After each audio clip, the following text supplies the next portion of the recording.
بسم الله الرحمن الرحيم.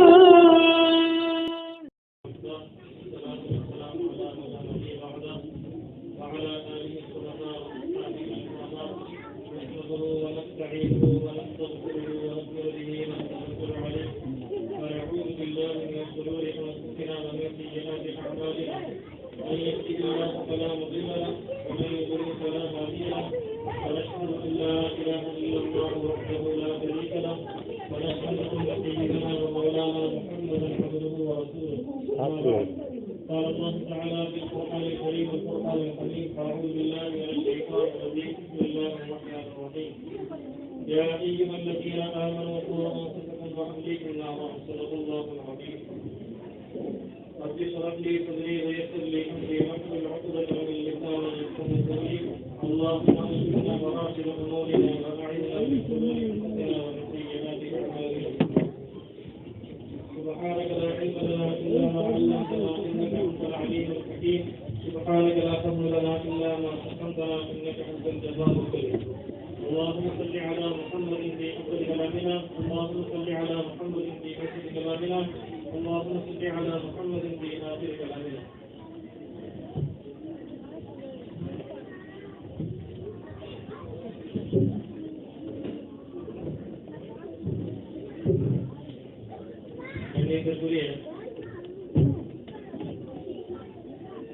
மூத்த உலமா பெருமக்களே, அல்லாஹ் நல்லடியார்களே, பெரியோர்களே, தாய்மார்களே, சகோதரிகளே,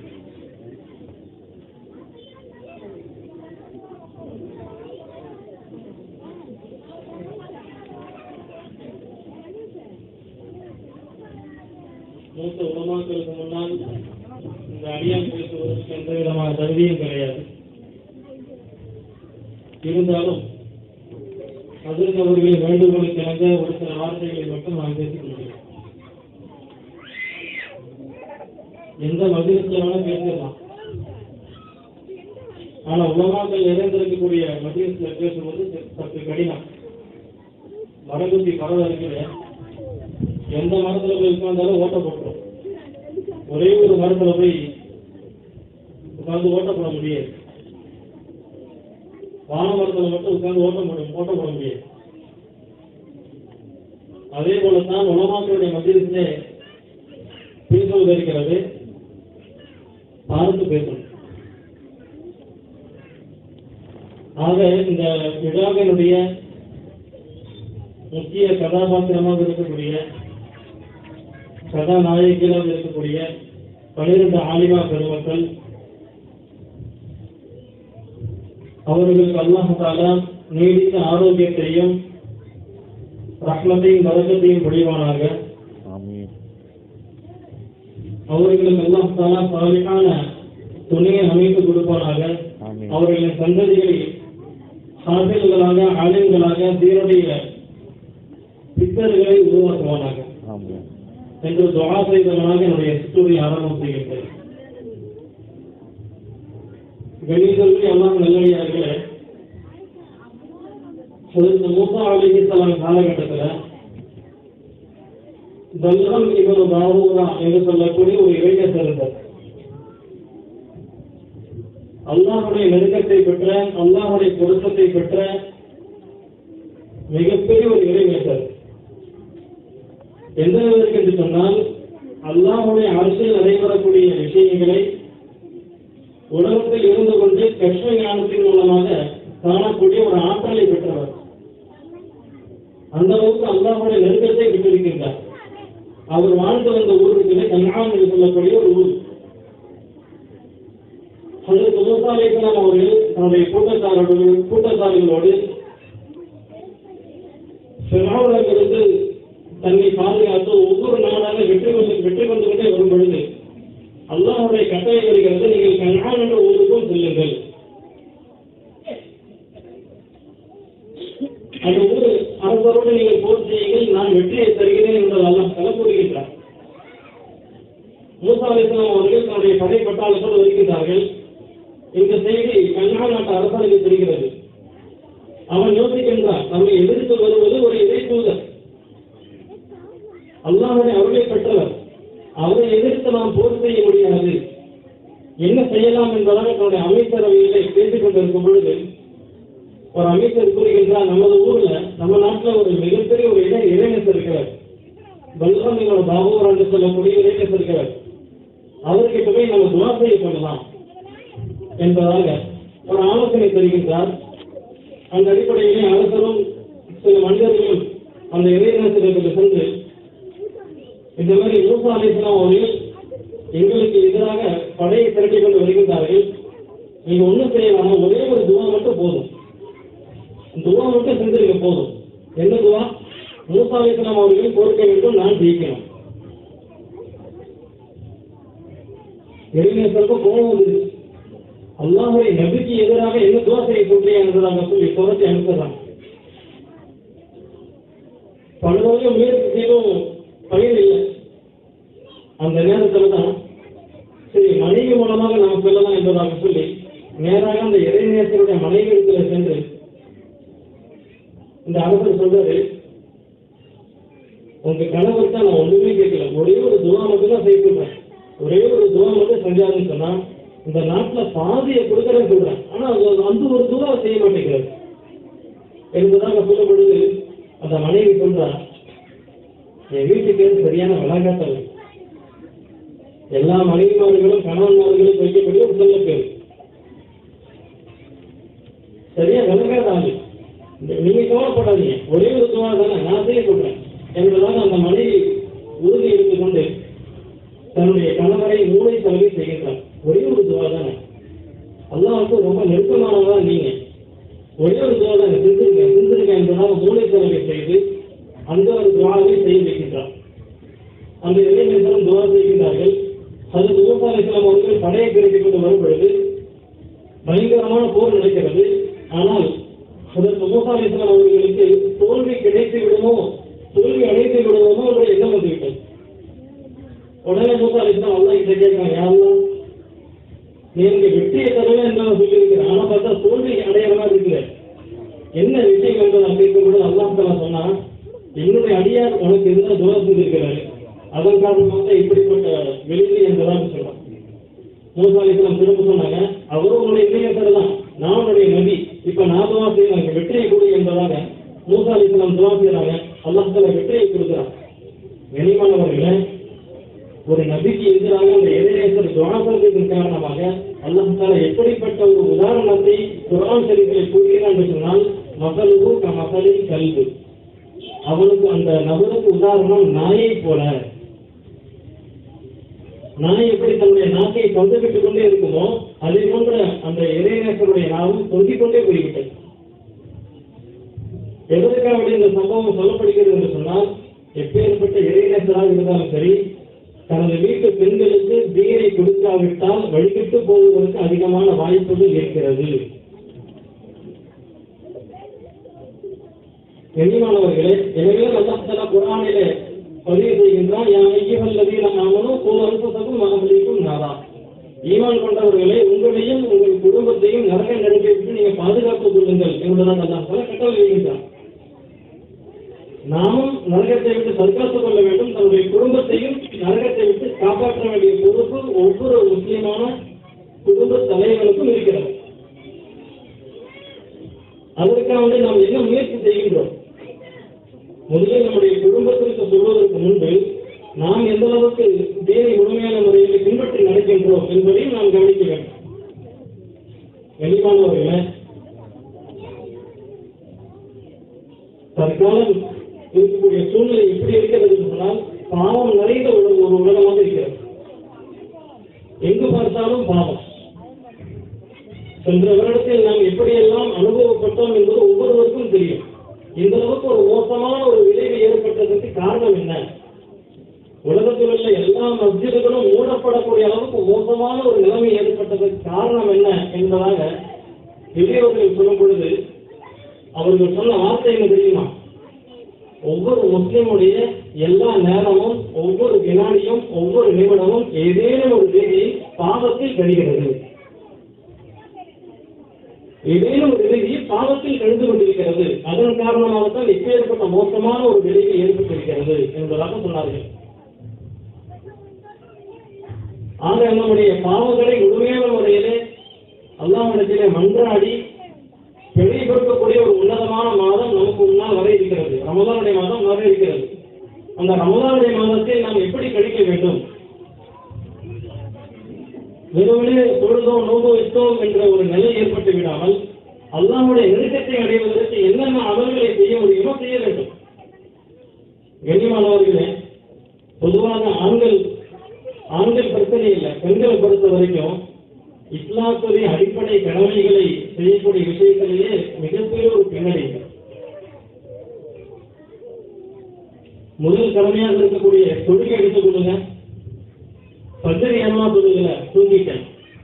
லோரு ஏமா தொழுகல, லோனோன்னு வேலை செஞ்சிருக்கிறேன், எங்க லோரு தொழுகிறது. அசர் ஏமா தொழுகல, அப்பதுட்டேன். மகரிப் ஏமா தொழுகல, மறந்துட்டேன்.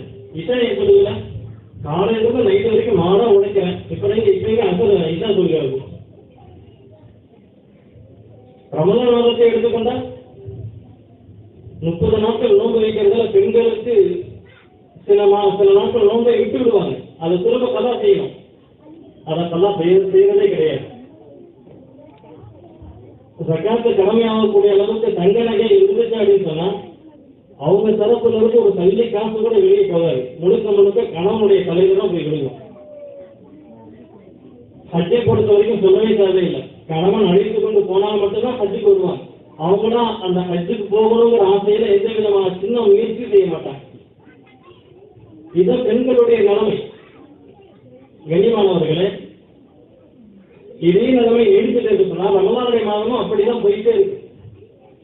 அந்த ரமலானுடைய மாதத்தில் நம்ம எந்த அளவுக்கு நம்முடைய அமல்களை அமைத்துக் கொள்ள வேண்டும்.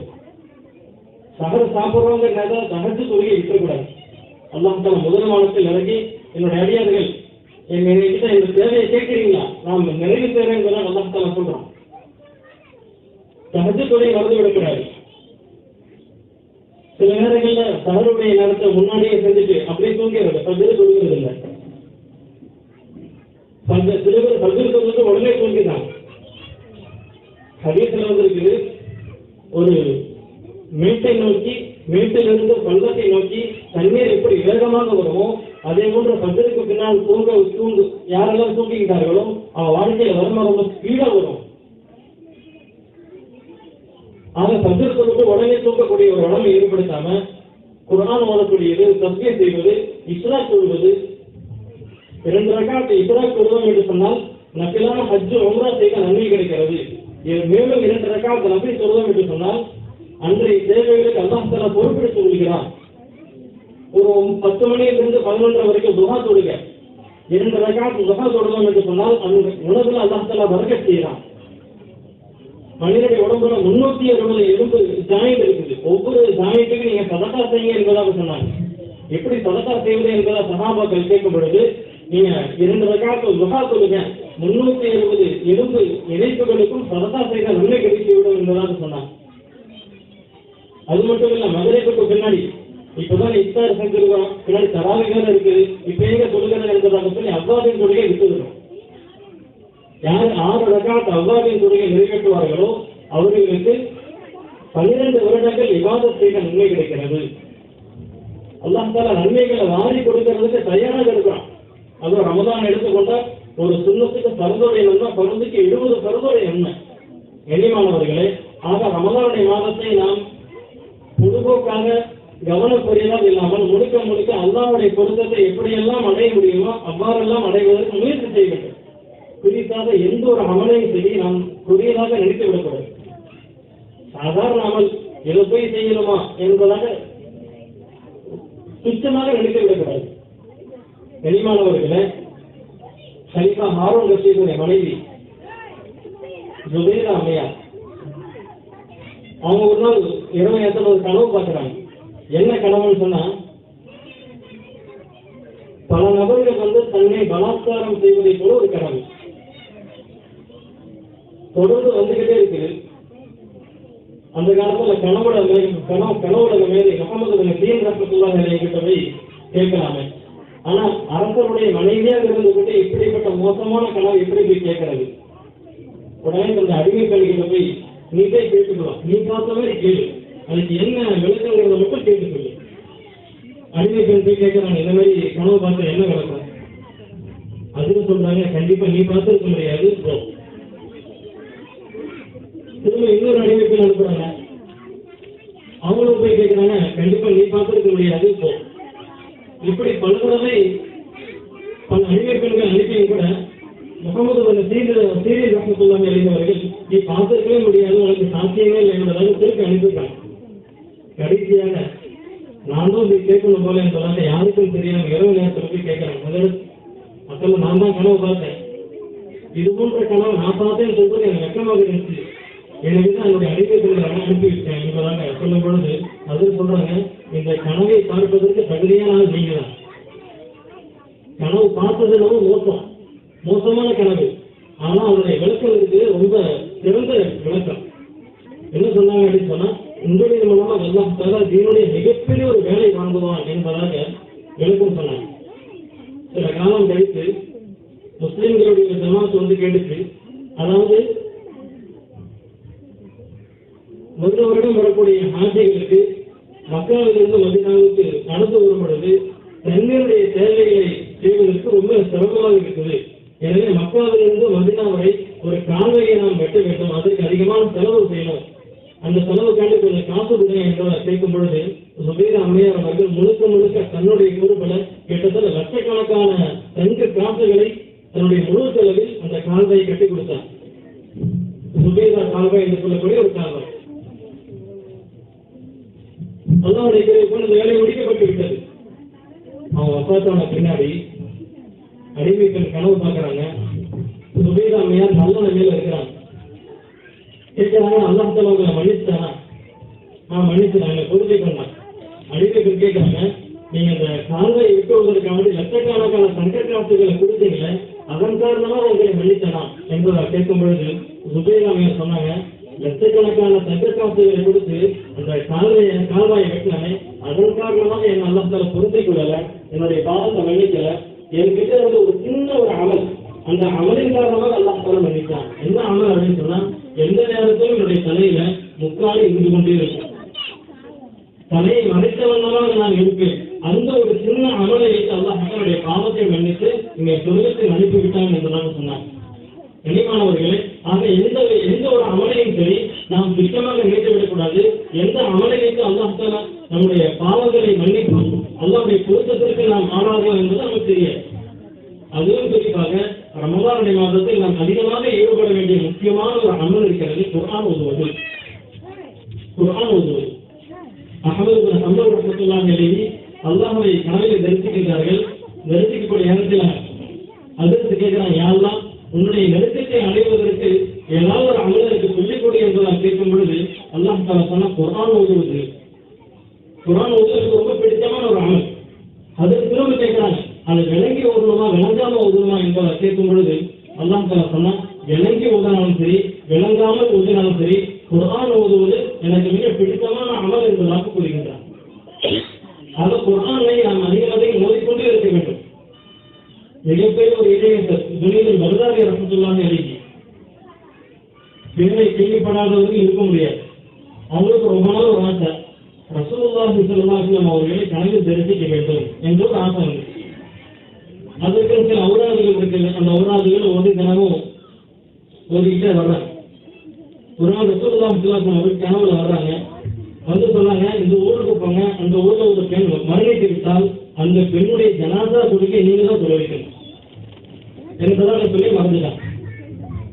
காலையில் எந்திரிச்சோடனே துனியில் பக்தாதி ரஹ்மத்துல்லாஹி அலைஹி அவர்கள் அந்த ஊருக்கு குறிப்பிட்ட ஊருக்கு போறாங்க.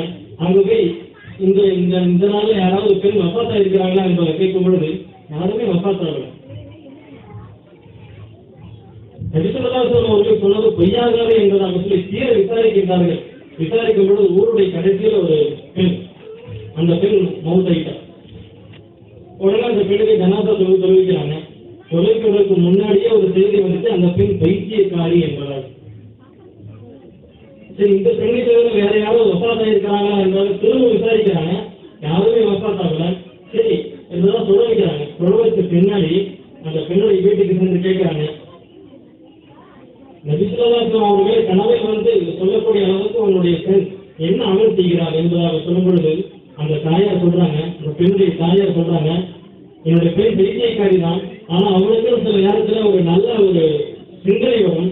அந்த நேரத்துல உதவு செய்வான், உதவு செய்ய தெரியாது, இருந்தாலும் கைகால் முகம் கழுவிட்டு குர்ஆன் அவரே ஓட தெரியாது, இருந்தாலும் குர்ஆனை எடுத்து வைத்து ஒவ்வொரு வரியும் மீது ஒரு கை வைத்து இது அல்லாஹ்வுடைய வார்த்தை, அல்லாஹ் இப்படி எல்லாம் சொல்கிறான், இது அல்லாஹ்வுடைய வார்த்தை என்பதாக திரும்ப திரும்ப சொல்லிக்கொண்டே இருப்பார். இந்த ஒரு செயல் இருக்கிறது, இந்த ஒரு அமல் அல்லாஹ்வுக்கு பிடித்து போய் ரசூலுல்லாஹி ஸல்லல்லாஹு அலைஹி வஸல்லம் அவர்களை அன்றைய காலத்தில் வாழ்ந்த மிகப்பெரிய ஒரு இறைநேசருடைய கனவை வரவழைத்து அவரை ஜனாதா தொழுகை தொழுவிக்க சொன்னார். ஆக குர்ஆன் ஓதுவது எவ்வளவு உயர்தரமான ஒரு அமல். ஆனால் இந்த குர்ஆனுடைய விஷயத்தில் நம்முடைய தொடர்பு எப்படி இருக்கிறது? இமாம் கசாலி ரஹ்மத்துல்லாஹி அலைஹி ஒரு உதாரணம் சொல்வார்கள். அதாவது குர்ஆனும் முஸ்லிமுக்கும் இருக்கக்கூடிய தொடர்பு எப்படிப்பட்டது என்று சொன்னால், மனிதனுக்கும் கடலுக்கும் மத்தியில் உள்ள தொடர்பை போல. சில மனிதர்கள் கடலை பார்த்திருக்கவே மாட்டாங்க, சில மனிதர்கள் கடலை பார்த்திருப்பாங்க, சில மனிதர்கள் கடலில் போய் கால் அடைத்திருப்பாங்க, ஒரு சில மனிதர்கள் கடலில் போய் குளிப்பாங்க. ரொம்ப சொற்ப நபர்கள் மட்டும்தான் கடலுக்கு உள்ள போய் மீன் பிடிப்பாங்க. அதிலும் ரொம்ப ரொம்ப சொற்ப நபர்கள் மட்டும்தான் கடல்ல ஆழத்துல போய் முத்தெடுப்பாங்க. அதே போலதான் இன்னைக்கு குர்ஆனுக்கும் முஸ்லிமுக்கும் மத்தியில் உள்ள தொடர்பு. குர்ஆனை இதுவரைக்கும் பார்த்ததே பார்க்காம சில பேர் இருக்கிறாங்க, குர்ஆனை பார்த்ததே இல்லை, ஆனா முஸ்லீம். சில பேர் பார்த்துருப்பாங்க, ஆனா ஓத தெரியாது. சில பேருக்கு ஓத தெரியும், சரியான முறையில் ஓத தெரியாது. சில பேருக்கு தஜ்வீதோட ஓதுவாங்க, ஆனா அதனுடைய அர்த்தங்கள் புரியாது. சில பேர் அர்த்தங்களோட ஓதுவாங்க, அதனுடைய விளக்கங்கள் தெரியாது. ஒரு சில மனிதர்களுக்கு மட்டும் அல்லாஹ் தஆலா குர்ஆனுடைய விளக்கத்தை கொடுப்பான். இன்னும் ரொம்ப ரொம்ப சொற்ப நபர்களுக்கு மட்டும்தான் அல்லாஹ் தஆலா குர்ஆனுடைய வார்த்தைகளுக்கு சென்று ஆழமாக அதனுடைய கருத்துக்களை எடுத்து மக்களுக்கு சொல்வார்கள். கண்ணியமானவர்களே, ஆக குர்ஆனுக்கும் நமக்கும் மத்தியில் எப்படிப்பட்ட ஒரு தொடர்பு இருக்கிறது என்பதை நாம் பற்றி யோசித்து நம்முடைய நிலைமைகளை சற்று முன்னேற்றம் செய்வதற்காக நாம் முயற்சி செய்ய வேண்டும்.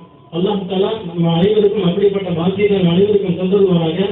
சென்ற வருடத்தை போன்ற எல்லாமும் இந்த வருடத்தில் அல்லாஹ் தஆலா இந்த ரமலான் மாதத்தை மிக சிறப்பான முறையிலே அதிகம் அமல் செய்து அல்லாஹ்வுடைய பொருத்தத்தை பெற்றுக் கொள்ளக்கூடிய தௌஃபீகை நம் அனைவருக்கும் தந்தருவானாக. வாஹிரு தஅவானா அல்ஹம்துலில்லாஹி ரப்பில் ஆலமீன்.